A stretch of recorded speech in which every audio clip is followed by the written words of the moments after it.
ಬೇಡ ಸರ್, ದಂಡಾಧಿಕಾರಿ ಯಾಕೆ ಸರ್ ಈ ಗಂಟೆಗೆ ಮೋಸ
ಸರ್ಕಾರ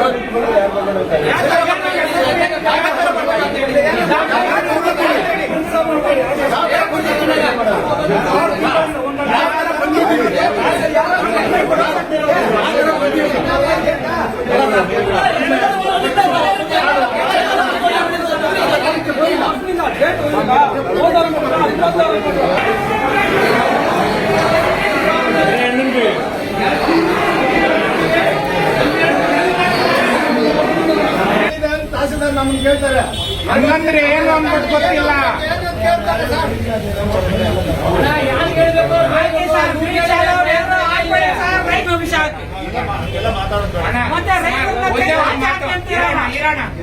ಎಷ್ಟು ದಿವಸ ಆಯ್ತಪ್ಪ ನೀವು ಅಪ್ಲಿಕೇಶನ್? 2024 ಏಪ್ರಿಲ್ ಕೊಟ್ಟಿರೋದು ಖಾತೆಗೆ.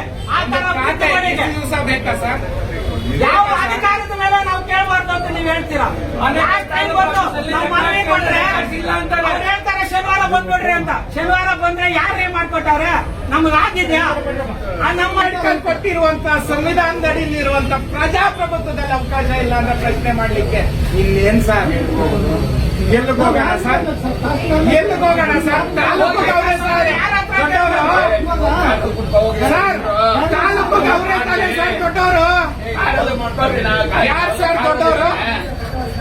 ಸರ್ ತಾಲೂಕಿಗೆ ಯಾರು ಸರ್ ದೊಡ್ಡವರು? ಒಂದು 25-30 ಜನ ಒಟ್ಟಿಗೆ ಬಂದು ನೀವು ಅಲ್ಲಿ ಆ ಥರ ಒಂದು ನೀವು ಕೊಡ್ತೀರಾ ಅಂತಂದ್ರೆ ನೀವೇ ಫಸ್ಟ್ ಒಂದು ಮನವಿ ಕೊಡ್ಬೇಕು. ನನಗೆ ಈ ಥರ ನಾವು ಅಲ್ಲಿ ಕೇಳಕ್ ಹೋಗ್ತಾ ಇದ್ವಿ ಅಲ್ಲಿ ತಹಶೀಲ್ದಾರಿಂದ ಅವ್ರ ವಿರುದ್ಧ ಅಲ್ಲಿ ನೀವು ಧರಣಿ ಹಾಕೋತಿಲ್ಲ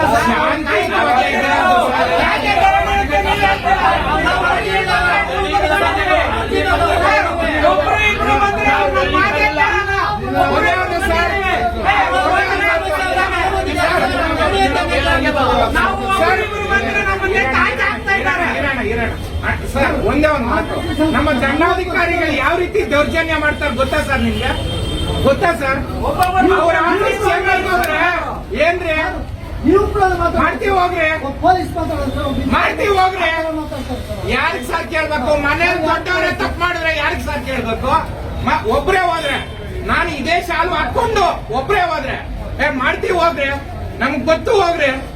ಇದೆ ಸರ್ ಉತ್ತರ. ಯಾವ ರೀತಿ ಸರ್ ನಾವು ಬದುಕಬೇಕು? ನಾವು ಸ್ವಂತಕ್ಕೆ ಬಂದಿಲ್ಲ ಸರ್, ಸ್ವಂತದಕ್ಕೆ ಬಂದಿಲ್ಲ ಸರ್. ಇಲ್ಲಿ ಸಾರ್ವಜನಿಕರಾಗಿ ಆಗ್ತಾರ ತೊಂದರೆ ಬಂದಿರೋದು ಸರ್. ಮೂರನೇ ವ್ಯಕ್ತಿ ತಹಸೀಲ್ದಾರ್ ಹತ್ರ ಪಕ್ಕದಲ್ಲೇ ಕೂತಿರ್ತಾನೆ, 8 ತಿಂಗಳಿದ್ದಾನ. ಅವನ ಅಂತಾನೆ ಅಲ್ಲೇ ನಮ್ದು ಡೀಟೇಲ್ ಎಲ್ಲ ಅವನ ಹತ್ರ ಇದೆ. ಅವ್ರಿಗೆ ಸಂಬಂಧ ಇಲ್ಲ. ತಾಲೂಕಿನ ದಣಿಗೆ ಇದ್ದಿದ್ಮೇಲೆ ಮಕ್ಕಳಿಗೆ ಪೋಷಣೆ ಮಾಡೋದಕ್ಕೆ ತಂದೆಗೆ ಇಲ್ದಿದ್ಮೇಲೆ ಮಕ್ಕಳೇನು ಭಿಕ್ಷಾ ಮಾಡ್ಬೇಕಾ?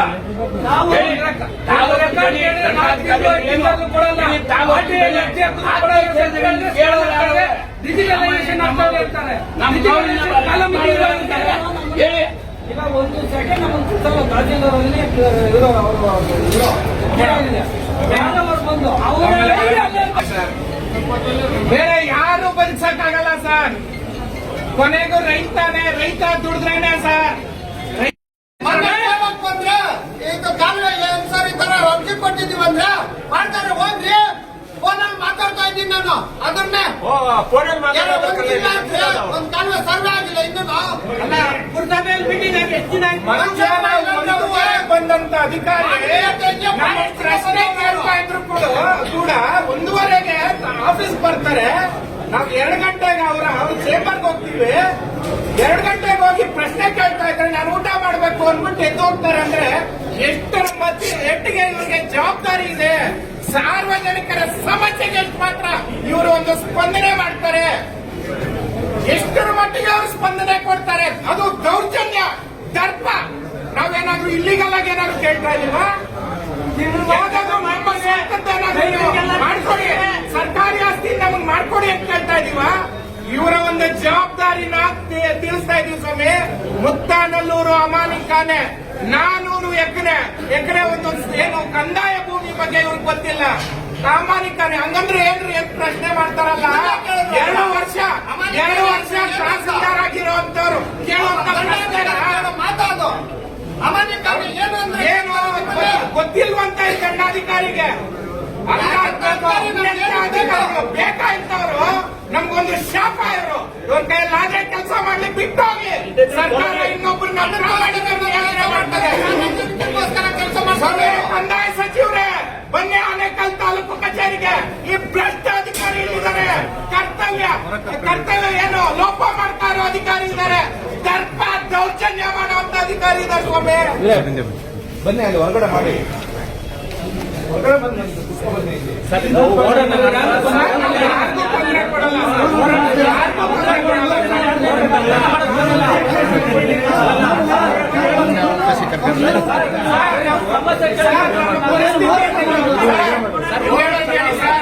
ನಮ್ಮ ಪರಿಸ್ಥಿತಿ ನೀಡಕ್ ಕೊಡೋ ರೀತಿಯಾಗಿದೆ ಸರ್, ವಿಷ ಕೊಡೋ ರೀತಿಯಾಗಿದೆ ಸರ್. ಏನೇ ಮಾಡಿ ಈ ಕಡೆ ಪ್ರತಿಭಟನೆ ಮಾಡಲಿಕ್ಕೆ ನಾವು ಪರ್ಮಿಷನ್ ಕೊಟ್ಟಿಲ್ಲ. ಪ್ರಜಾಪ್ರಭುತ್ವದಲ್ಲಿ ರೈತರಿಗೆ ಅವಕಾಶ ಇಲ್ಲ ಸರ್, ಪ್ರಜಾಪ್ರಭುತ್ವದಲ್ಲಿ ರೈತರಿಗೆ ಅವಕಾಶ ಇಲ್ಲ ಸರ್. ತಹಶೀಲ್ದಾರ್ ಕಳ್ದೋಗಿದ್ದಾರೆ, ಸಮಯಕ್ಕೆ ಬರ್ಲಿಲ್ಲ.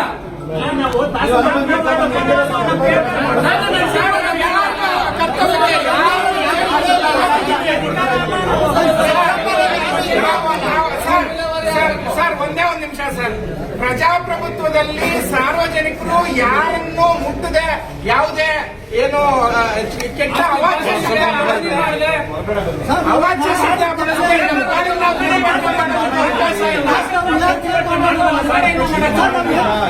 ತೊಂದರೆ ಮಾಡ್ತಾರೆ. ಒಳಗಡೆ ಬರಂಗಿಲ್ಲ. ಯಾಕೆ ಅವ್ರು ಬೋರ್ಡ್ ಹಾಕಿದ್ರು?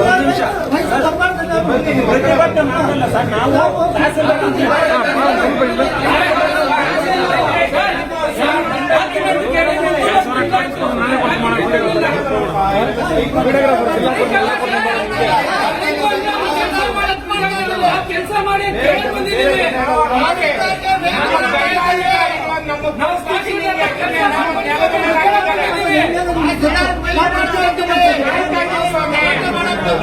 ದಂಡಾಧಿಕಾರಿಗಳಿಗೆ ನಾವು ಕಾಯ್ತಾ ಇದ್ದೀವಿ.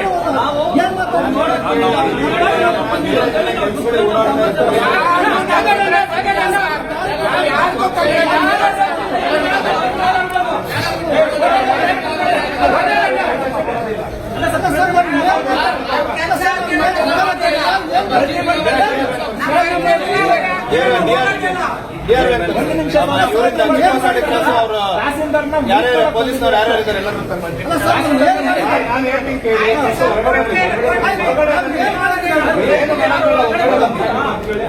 ನಾನು ಗೌರವದಿಂದ ಹೇಳ್ತಾ ಇದ್ದೀನಿ, ಹೊರಗಡೆ ಬಂದು ಮಾಡಿ. ಹೊರಗಡೆ ಬಂದು ನಾನು ಹೇಳ್ತಾ ಇದ್ದೀನಿ, ಹೊರಗಡೆ ಬಂದು ಇದೆಲ್ಲ ಜಾಗ, ಹೊರಗಡೆ ಬಂದು ಬನ್ನಿ.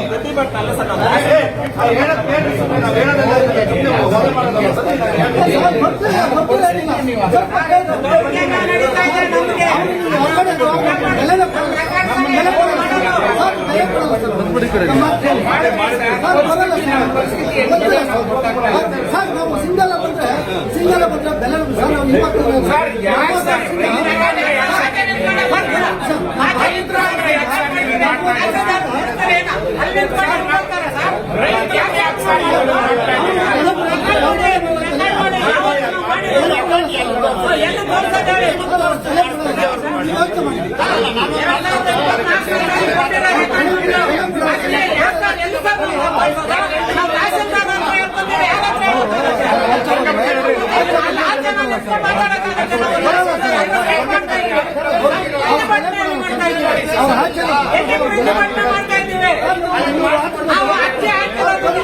ಸರ್ ನಾವು ಒಂದು ವರ್ಷದಿಂದ ನಾವು ಓಡಾಡಿದ್ದೇವೆ. ನಮಗೆಲ್ಲ